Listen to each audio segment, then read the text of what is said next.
First is the chart of gold, and this is the 4-hour time frame. The price last week made a higher high, kept forming also the higher lows, clearly in an uptrend. As the market is rising, we expect the price to keep rising after it creates some retracements. These retracements usually are seen in a form of how I call them soft downtrends. The first soft downtrend can start from here and it can stop within this fair value area before it bounced off and move upwards, or if the price breaks below this, area, the next support zone will be this swing low. There is an upward trend line we draw connecting all these swing lows. There is also another trend line we can connect using these swing lows here. So this becomes an area of interest. Now, for our time frame, to trade this, we drop to lower time frames like 15-minute and 5-minute charts, or any other time frame you prefer. This market overall has bullish implications. For the uptrend to continue, we need to see a break above this 4-hour high. For as long as this swing low remains unpenetrated, the market has bullish implications. In case the price breaks below this swing low, the next area of support is this one here. Euro US dollar, 4-hour time frame, the price really consolidates and is within these boundaries, this resistance and this support. The price last week tried to break above this resistance to move further upward, but a long leg doji candle formed and it acted as reversal. Currently the price formed a lower low, confirming a swing high at the top. If we consider that the price formed a higher high, and we can see this as the beginning of the new uptrend, the market could retrace somewhere around this inside support. Also, that inside support coincides with the 61.8 Fibonacci retracement. The cluster of this inside support and this Fibonacci 61.8% retracement cannot more weight into any reversal price action print in this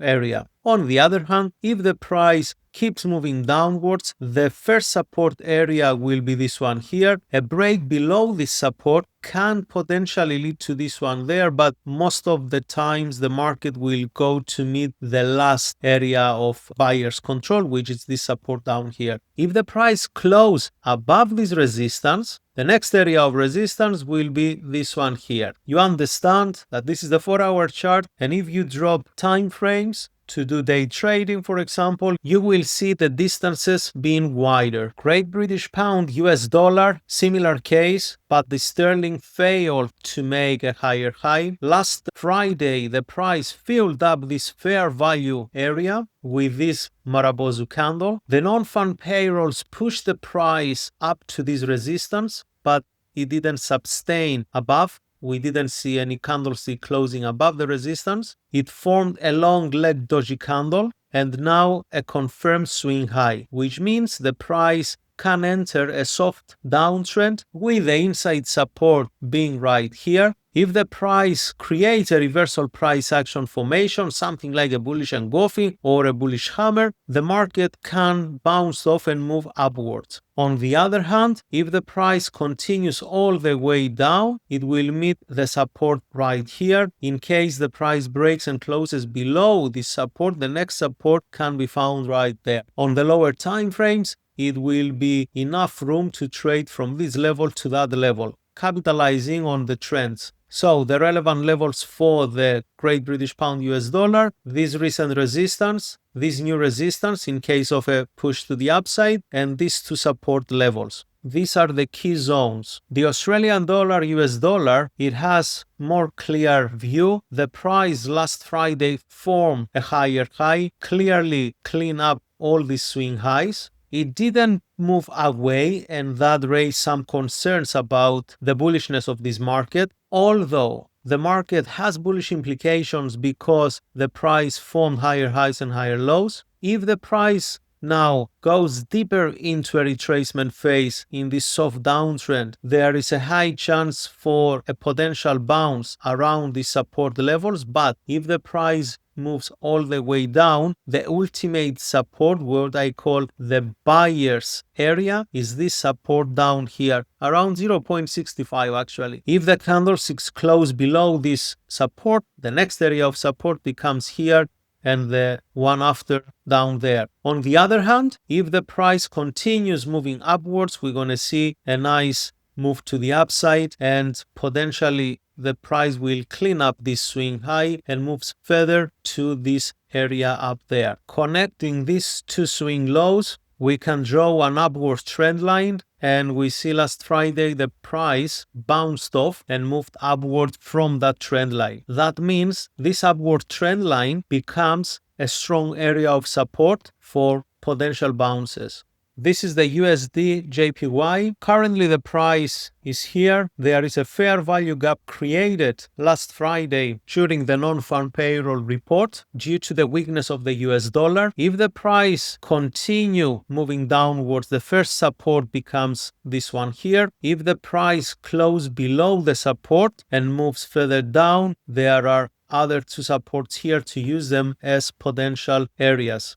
The key levels of resistance are first this one here, 148.8 and 149.2. Keep in mind that if the price moves to the upside, perhaps this fair value area after field, it can cause the market to retrace and move downwards. So we don't know what's going to happen within this area. So keep an eye on that and stay alert in case you are in some trades, some kind of trades. But if you are using the 4-hour levels to trade on the 5 or 15-minute chart, you need to keep in mind that pretty much all the highs of the 4-hour candles can become strong supports, especially on the 5-minute chart. The overall picture for this trend is currently under consolidation. A solid break above these highs or below this low will show the direction of the market. The only clean price action on the weekly chart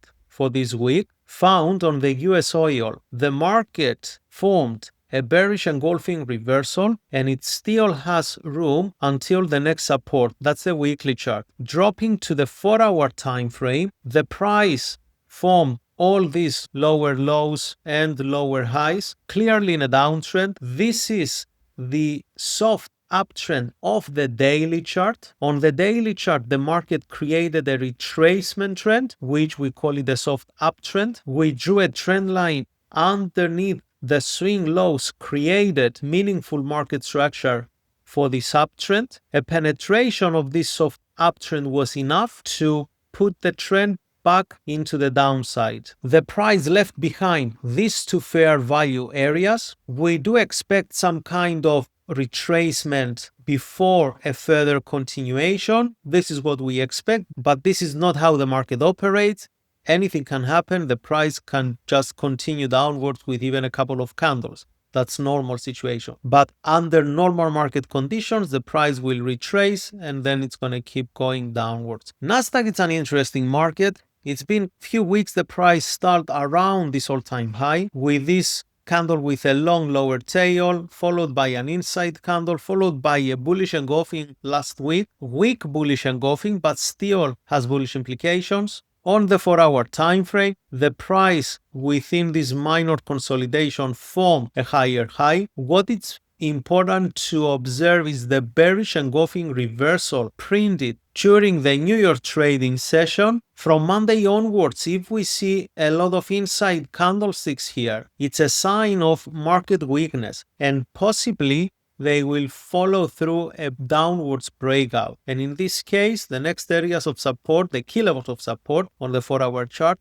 are these three here. On the other hand, if something changes and the price breaks above this high, the price most likely will keeps on going further to test the all-time high. Before we check the news events for this week, first, let's see what happened last week during the non-farm payroll in the US. The market expected an unchanged number from 79K to 75K, it's an unnoticeable deviation, and usually the market doesn't fluctuate a lot. The price on the US dollar doesn't really affect it. But the 22K report, 3 times lower than the forecast, definitely had a negative impact on the US dollar. And this is the reason the prices rally against the US dollar during the non-farm payroll last Friday. On Monday and on Tuesday, there won't be any significant news events. On Wednesday, during the New York trading session in the US, we will have the report of the core PPI and the PPI as well. The forecast shows in both cases a drop in the number. This can have negative impact for the US dollar. If the actual report confirms the forecast, and at the same time the market follows through, we expect a weak US dollar. So the price of the gold might rally, Bitcoin might go higher, Euro US dollar, Sterling US dollar, the Great British Pound, or the Aussie against the US dollar can all push to the upside. On Thursday, the European Central Bank will report the new interest rates, and surprisingly, they are keen to keep the interest rates unchanged at 2.15%. Usually, the currency weakened if the interest rates remain unchanged or if they drop. If the central bank cut rates, the euro most likely will go much further down. We have to wait for the outcome before we commit to which direction the euro will go. During the New York trading session, all eyes will be on the CPI yearly event. And in the US, they have the expectation of plus 0.2% increase. This can definitely positively impact the US dollar, but prior to that, we have to see what's going to happen with the euro, and the day before what's going to happen with the PPI event. Because if the euro gets strengthened and breaks outside the 4-hour consolidation, a positive CPI can cause a retracement on the euro US dollar. On the other hand, if the US dollar won't follow through any positive event here, and prior this event the euro breaks outside of that 4-hour consolidation and starts a new uptrend, we might gonna see a further push to the upside. And this can happen with all the majors against the US dollar. Those they have the US dollar as a quote currency can push to the upside, and those they have the US dollar as the base currency can push to the downside, like the USD Swissy, USD Japanese yen, and USD Canadian dollar. Last event for the day will be the European Central Bank's press conference, of course, because of the interest rates report earlier on. And at this stage, it will be interesting to hear how the economist in Europe sees the European economy for the next few months. Friday, during the London trading session in the UK, they will report the gross domestic product. The expectation is to weaken the sterling if the price follows through this drop. Last event will be the prelim consumer sentiment and inflation expectations. If the number remains above 50, it can positively impact the US dollar. We won't expect to see any trend development during this report because it's not among the events they bring that drastic changes in the market.